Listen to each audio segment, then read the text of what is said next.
안녕하십니까. 안녕하세요. 안녕하십니까. 저희가 이제 서울 점프정형외과에서 이제 유튜브를 또 새롭게 또 재밌게 이제 진행을 하려고 합니다. 소개 한번 해주시죠. 안녕하세요. 서울점프정형외과 원장 하정구입니다. 반갑습니다. 좋은 말씀 또 많이 해주실 거죠, 네. 원장님? 네. 안녕하십니까. 저는 서울점프정형외과 간호부장 김윤영입니다. 제 소개를 또 안 드렸네요. 저는 저희 서울 점프정형외과 이제 PMC 운동센터 센터장을 맡고 있는 공도환입니다. 저희 유튜브에서는 제가 주로 이제 사회를 좀 보면서 좀 진행을 좀 드리도록 하겠습니다. 많은 궁금한 점들 이렇게 질문 제가 두 분 그리고 우리 또 다른 선생님들께 드려서 또 재밌는 내용들로 꾸며가도록 하겠습니다. 오늘은 이제 전방십자인대 파열 후에 어떻게 또 진행하는 과정들에 대해서 말씀을 드리고자 하는데 첫 번째 질문은 네. 전방십자인대가 파열되고 나면 진짜 꼭 이거 수술해야 되느냐 이런 질문도 굉장히 많이 받거든요. 네. 그러니까 결국은 이제 다치신 환자분들이 사실 수술을 좋아하시는 분들은 없을 테니까 꼭 수술해야 되냐 이런 질문들을 많이 하는데 혹시 이 전방십자인대는 어떨 때 주로 많이 다치게 될까요? 일단 전방십자인대가 뭔지를 알아야 되겠죠. 전방십자인대는 이게 지금 무릎이에요. 무릎 앞이고 뒤고 무릎 위에 대퇴골이 있고 경골이 있는데 이 두 개를 연결해주는 인대가 있습니다. 그 중에서 무릎 안을 이렇게 보시면 여기 이제 십자 모양으로 이렇게 교차하는 두 개의 인대가 있거든요. 앞쪽에 있는 인대를 전방 십자인대, 뒤쪽에 있는 십자인대를 후방 십자인대 이렇게 이야기를 합니다. 전방 십자인대라고 앞에 있는 게 아니고 무릎의 한 가운데에 있는데 그 중에서 앞에 이게 이제 전방 십자인대인데요. 전방 십자인대는 어떤 역할을 하냐면 무릎이 이렇게 앞으로 빠지는 걸 막아주는 역할을 하고 이렇게 돌아가는 걸 막아주거든요. 반대로 그러면 이제 어떤 때 다치는지 알 수 있죠. 앞으로 막아주는 거를 역할을 하니까 너무 앞으로 당겨지면 이 인대가 끊어지는 거야. 못 버티고 돌아가는 걸 막아주는 역할을 하니까 너무 많이 돌아가면 끊어지는 거야. 이제 이론적으로는 이렇고 실제로는 우리가 뭐 농구 같은 거 하고 점프했다가 착지할 때 뒤틀리는 경우 이럴 때 다치고 또는 이제 스키 탈 때 스키장에서도 이렇게 다리가 확 꺾이는데 스키 플레이트가 바닥에 박혀 있는데 신발 부츠가 안 빠지는 경우 이렇게 확 돌아가면서 주로 그렇게 다치죠. 아니면 딱 달려가다가 탁 딛고 방향을 싹 돌았는데 그때 무릎이 돌아가는 비틀어지는 경우. 그래서 요 세 가지 말씀드렸는데 특징이 뭐냐면 전방 십자인대에 다치는 거는 비접촉성 손상이라고 하거든요. 그러니까 우리가 어디에 꽝 부딪혀가지고 인대가 다치는 게 아니라 지 혼자 돌아가면서. 대표적으로는 이제 이동국 선수가 예전에 십자인대 다칠 때 이제 이렇게 공 넘어오는 거를 쫓아가면서 방향 틀 십자인대 끊어지는 이런 영상이 갑자기 이제 떠오르는 것 같습니다. 네. 이동국 선수 영상을 아는 걸 보니까 이제 나의 연식이 꽤 옛날 사람. 저는 모르겠는데 아, 그런가요? 기억이 안 나요.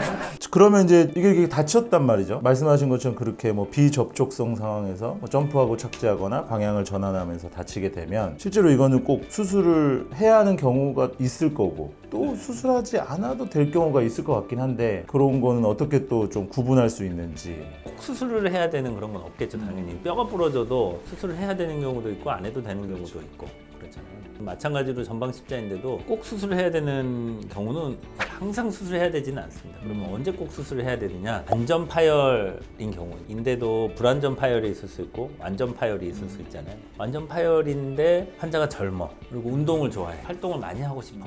이러면 이제 수술을 하는 쪽으로 가는 거죠. 근데 환자도 젊고 운동도 많이 하고 뭐 그런데 안전 파열이 아니고 불안전 파열이다. 이러면 또 수술 안 할 수 있어요.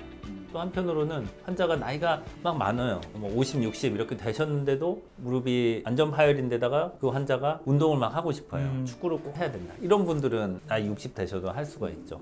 또 반면에 완전 파열이고 환자가 젊어. 근데 자기도 운동은 절대 안 할 수 없고 살 수 있대요. 이런 분들은 또 안 할 수도 있어요. 요약하면 나이, 활동도, 파열의 정도 이 세 가지를 조합해서 나이가 젊을수록 활동도가 많을수록 많이 파열될수록 수술을 한다. 저 같은 경우에는 다치면 활동을 많이 안 하니까 안 할 것 같은데 안 하는 경우에는 그럼 어떤 치료를?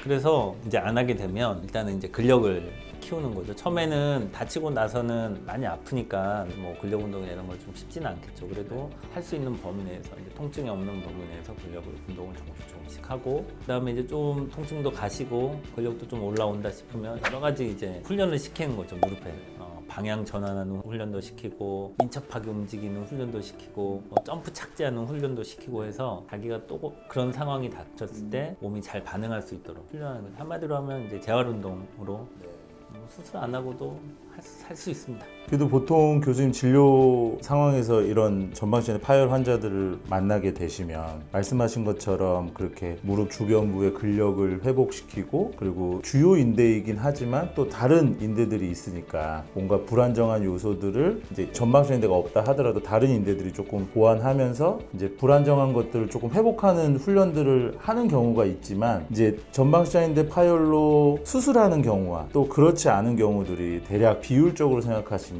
어느 정도 되실까요? 비율이 예전부터 내려오는 룰, 아주 오래된 교과서에는 3분의 1 룰이 있어요. 무슨 얘기냐면 십자인대가 파열이 되면 3분의 1은 꼭 수술을 해야 되고 3분의 1은 수술 안 해도 되고 나머지 3분의 1은 좀 봤다가 이 경우는 좀 해보다가 수술할지 안 할지 결정하자. 뭐 이렇게 되는 게 이제 3분의 1 룰이거든요. 그러니까 반드시 해야 되는 경우는 대략 한 이제 30% 3분의 1 정도라고 생각하고 나머지 3분의 2 중에 그 중에 일부는 하게 되겠죠. 그러니까 전체적으로 한 절반 내외는 수술을 해야 되지 않을까 생각하고 나머지는 재활만으로도 될 수 있다.